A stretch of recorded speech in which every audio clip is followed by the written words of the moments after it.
നമസ്കാരം. മലയാളി വാർത്ത ഇൻസൈഡിലേക്ക് സ്വാഗതം. കണ്ണൂർ ജയിൽ ചാടിയ കൊടും കുറ്റവാളി ഗോവിന്ദച്ചാമി പിടിയിൽ. തളാപ്പിലെ ഒരു വീട്ടുവളപ്പിലെ കിണറ്റിൽ നിന്നാണ് ഇവനെ പിടികൂടിയത്. ഏറ്റവും പ്രധാനപ്പെട്ട ഒരു ചോദ്യത്തിലേക്കാണ് ജയിൽ അധികൃതർ ഗോവിന്ദച്ചാമി ജയിൽ ചാടി എന്ന വാർത്തയ്ക്ക് തൊട്ടുപിന്നാലെ പുറത്തുവിട്ട ഗോവിന്ദച്ചാമിയുടെ ചിത്രം. ഇതിൽ താടിയൊന്നുമില്ല, മുഖത്ത് കുറ്റിരോമങ്ങൾ മാത്രം, തലമുടി പറ്റ വെട്ടിയിരിക്കുന്നു. ഈ ചിത്രം എന്തുകൊണ്ടാണ് മാധ്യമങ്ങൾക്ക് ആദ്യം അധികൃതർ നൽകിയത്? ഈ ചിത്രവും ഇപ്പോൾ പിടികൂടിയ ഗോവിന്ദച്ചാമിയുടെ ചിത്രവുമായി യാതൊരുവിധ ബന്ധവുമില്ല. അധികൃതർ പുറത്തുവിട്ട ചിത്രമനുസരിച്ചായിരുന്നു പരിശോധനകൾ തുടർന്നിരുന്നത് എങ്കിൽ ഒരുപക്ഷെ ഗോവിന്ദച്ചാമി രക്ഷപ്പെട്ടേനെ. ഗോവിന്ദച്ചാമിയെ തളാപ്പിലെ വീട്ടിലെ കിണറ്റിൽ നിന്ന് പിടികൂടുമ്പോൾ താടിയും മുടിയുമൊക്കെ വളർന്നിരുന്നു. ഇയാളെ മുടിയിൽ തൂക്കിയാണ് പോലീസ് കിണറ്റിൽ നിന്ന് പുറത്തേക്ക് തൂക്കിയെടുക്കുന്നത്. ഗോവിന്ദച്ചാമിക്ക് വേണ്ടിയുള്ള ചിത്രങ്ങൾ പുറത്തേക്ക് വിടുമ്പോൾ തങ്ങളുടെ കൈവശം ഈ ചിത്രം മാത്രമാണുള്ളത് എന്ന് ജയിൽ അധികൃതർ പറയുന്നു. എന്നാൽ സെല്ലിനുള്ളിൽ സൂക്ഷിക്കുന്ന തടവുപുള്ളികളുടെ മുടിയും താടിയുമൊക്കെ വെട്ടി പറ്റ നിർത്തണമെന്നതാണ് വ്യവസ്ഥ. എന്തുകൊണ്ടാണ് താടിയും മുടിയുമൊക്കെ നീട്ടി ഇത്ര അലങ്കൃതനായി ഗോവിന്ദച്ചാമി ജയിലിനുള്ളിൽ കഴിഞ്ഞത്? മറുവശത്ത് ജയിൽ ചാടിയ ഗോവിന്ദച്ചാമിയുടെ പഴയ ചിത്രങ്ങൾ ആരാണ് പ്രചരിപ്പിച്ചത്? അധികൃതരുടെ കയ്യിൽ ഈ ചിത്രം മാത്രമേ ഉള്ളൂ എന്നാണ് ജയിൽ അധികൃതർ ഇപ്പോൾ പറയുന്നത്. എന്നാൽ CCTVയിൽ നിന്ന് ഏറ്റവും പുതിയ ചിത്രങ്ങൾ വീണ്ടെടുക്കാൻ കഴിയും എന്നിരിക്കെ ഈ ചിത്രങ്ങൾ പുറത്തേക്ക് വിട്ടത് തെറ്റിദ്ധാരണാജനകമല്ലേ? അടിമുടി ദുരൂഹത ഇതിനു പിന്നിലുമുണ്ട് എന്നത് വ്യക്തമാണ്. കണ്ണൂരിലെ അതിസുരക്ഷ ജയിലിൽ നിന്ന് ചാടിയ ഗോവിന്ദച്ചാമിക്ക് വേണ്ടിയുള്ള തിരച്ചിൽ നാട്ടുകാർ തന്നെ ഏറ്റെടുത്തിരുന്നു. കണ്ണൂർ നഗരം അരിച്ചുപെറുക്കിയ നാട്ടുകാർ ചില സംശയങ്ങൾ തോന്നിയ ഒരുവന് പിന്നാലെ കൂടി. തളാപ്പ് പരിസരത്ത് വെച്ച് കൈയില്ലാത്ത ഒരാളെ സംശയാസ്പദമായി കാണുന്നു. ജയിൽ ചാടിയ ഗോവിന്ദച്ചാമിക്ക് വേണ്ടി കണ്ണൂർ നിവാസികൾ വ്യാപകമായ തിരച്ചിൽ ആരംഭിച്ചിരുന്നു. ഇതിന് തൊട്ടുപിന്നാലെയാണ് വിനോജ് എന്നയാൾ ഗോവിന്ദച്ചാമിയെ കാണുന്നതും എടാ ഗോവിന്ദച്ചാമി എന്നയാൾ വിളിക്കുന്നതും.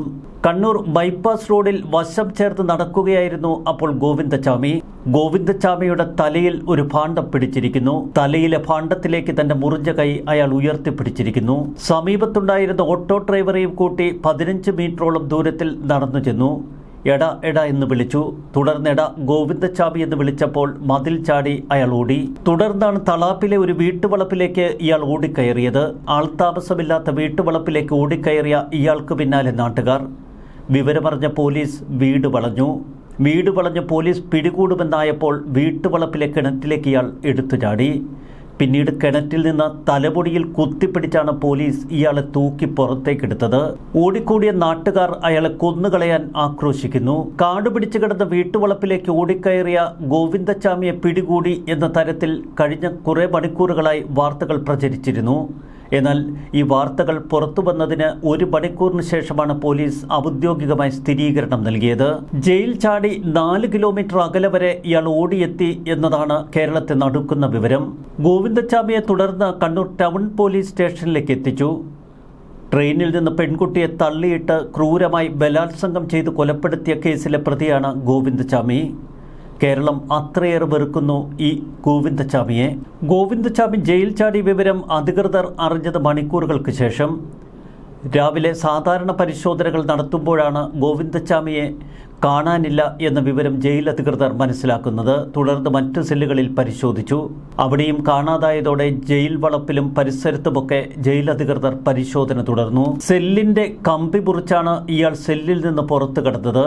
തുടർന്ന് ക്വാറന്റൈൻ ബ്ലോക്ക് വഴി ഒരു മതിലിനരികിലെത്തി. മതിലിന് മുകളിലേക്ക് താൻ ഉടുത്തുകൊണ്ടിരുന്ന വസ്ത്രങ്ങൾ കൊരുത്ത് ഒരു വടമുണ്ടാക്കി അത് മതിലിന് മുകളിൽ എറിഞ്ഞു പിടിപ്പിച്ചു. തുടർന്ന് അതിലേക്ക് വലിഞ്ഞു കയറി മറുവശത്തേക്ക് ഇയാൾ ഊർന്നിറങ്ങുകയായിരുന്നു. മറ്റൊരാളുടെ സഹായമില്ലാതെ ഒറ്റക്കയ്യനായ ഗോവിന്ദച്ചാമിക്ക് ഇതിന് കഴിയില്ല എന്ന് കൊല്ലപ്പെട്ട പെൺകുട്ടിയുടെ അമ്മ ഉറപ്പിച്ചു പറയുന്നു. പെൺകുട്ടിയുടെ അമ്മ മാത്രമല്ല, പോലീസിലെ തന്നെ ഉന്നതരും ഇപ്പോൾ വിശ്വസിക്കുന്നത് ആരുടെയൊക്കെയോ സഹായം കൊണ്ടാണ് ഗോവിന്ദച്ചാമി ജയിൽ ചാടിയതെന്ന്. ഗോവിന്ദച്ചാമിക്ക് എങ്ങനെ ജയിലിലെ സെല്ലിന്റെ കമ്പി മുറിക്കാൻ കഴിഞ്ഞു? വളരെ കട്ടുകൂടിയ കമ്പികളാണ് ജയിൽ സെല്ലിൽ ഉപയോഗിച്ചിരിക്കുന്നത്. ഈ കമ്പി മുറിക്കാൻ മണിക്കൂറുകൾ വേണ്ടിവരും. ഇതിന്റെ ശബ്ദമോ മറ്റു നീക്കങ്ങളോ പോലീസ് ശ്രദ്ധിക്കാത്തത് ഗുരുതര വീഴ്ചയാണ്. ദിവസങ്ങളെടുത്താണോ ഈ കമ്പി ഇയാൾ മുറിച്ചു മാറ്റിയത് എന്ന് സംശയിക്കേണ്ടിയിരിക്കുന്നു. കമ്പി മുറിക്കാനുള്ള ഉപകരണങ്ങൾ എങ്ങനെ ഇയാൾ സെല്ലിനകത്ത് സൂക്ഷിച്ചു? കമ്പി മുറിക്കാൻ എവിടെ നിന്ന് ആയുധം ലഭിച്ചുവെന്നോ ഈ ആയുധങ്ങൾ ആര് ഇയാൾക്ക് എത്തിച്ചു കൊടുത്തുവെന്നോ വ്യക്തമല്ല. കഴിഞ്ഞ ദിവസങ്ങളിൽ പെയ്ത ശക്തമായ മഴയും ഇയാൾ മുതലാക്കുകയായിരുന്നു. വൈകിട്ട് 5 മണിയോടെയാണ് ജയിൽ പുള്ളികളെ സെല്ലിനുള്ളിലാക്കുന്നത്. അർദ്ധരാത്രി കഴിഞ്ഞ് 1:15 ഗോവിന്ദച്ചാമി സെല്ലിൽ നിന്ന് പുറത്തിറങ്ങിയത്. വടം കെട്ടാനുള്ള തുണിയും ദിവസങ്ങളോളം എടുത്താണ് ഇയാൾ ശേഖരിച്ചതെന്ന് വ്യക്തമാണ്. ഇത് അധികൃതരുടെ ശ്രദ്ധയിൽപ്പെട്ടില്ല എന്ന് പറയുന്നതിൽ വലിയ വൈരുദ്ധ്യവുമുണ്ട്. ജയിലിലെ 2 മതിൽ ചാടിക്കടക്കാതെ ഗോവിന്ദച്ചാമിക്ക് പുറത്തെത്താൻ ആകില്ല എന്ന് വ്യക്തമായിരിക്കെ എങ്ങനെ ഒറ്റക്കയ്യനായ ഗോവിന്ദച്ചാമിക്ക് ഇതിനൊക്കെ കഴിഞ്ഞു? 10ാം ബ്ലോക്കിൽ ഉണ്ടായിരുന്ന കുടിവെള്ള കന്നാസ് മതിൽ ചാടാൻ ഇയാൾ ഉപയോഗപ്പെടുത്തിയെന്നാണ് ഇപ്പോൾ സൂചനകൾ. കണ്ണൂർ ജയിലിൽ കൊടും കുറ്റവാളികൾക്കുള്ള 68 സെല്ലുകൾ ഉൾപ്പെട്ട 10ാം ബ്ലോക്കിലെ ഒരു സെല്ലിൽ നിന്നാണ് ഇയാൾ പുറത്തേക്ക് ചാടിയത്. ആ സെല്ലിൽ ഇയാൾ ഒറ്റയ്ക്കായിരുന്നു. ഈ ബ്ലോക്കിന് ചുറ്റും ഒരു ചെറിയ മതിലുണ്ട്. അതിന് പുറത്ത് ജയിൽ വളപ്പ് പൂർണ്ണമായി സംരക്ഷിക്കുന്ന കൂറ്റൻ മതിൽ. ജയിലിൽ രാത്രിയിൽ പെട്രോളിംഗ് ഉണ്ട്.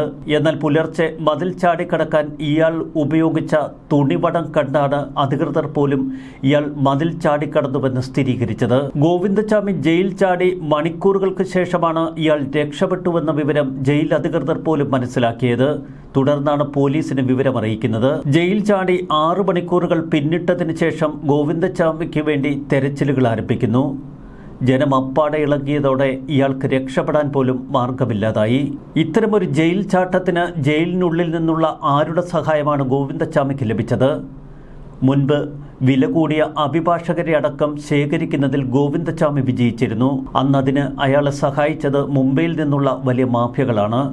ഇപ്പോഴും ഈ മാഫിയകൾ തന്നെ ഗോവിന്ദച്ചാമിക്ക് വേണ്ടി ഇവിടെ കരുക്കൾ നീക്കുന്നുവോ? ജയിലിനുള്ളിൽ ഗോവിന്ദച്ചാമിക്ക് സഹായം ലഭിച്ചു എന്ന് വ്യക്തമാണ്.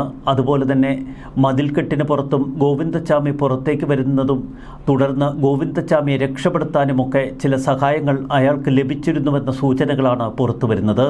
അങ്ങനെയെങ്കിൽ അവരൊക്കെ ആരാണ്? ആ മാഫിയകൾ ഇപ്പോൾ എവിടെ? ഗോവിന്ദച്ചാമിയെ പിടികൂടിയത് കേരളത്തിലെ ജനങ്ങളുടെ നിശ്ചയദാർഢ്യമാണ് എന്ന് വ്യക്തം.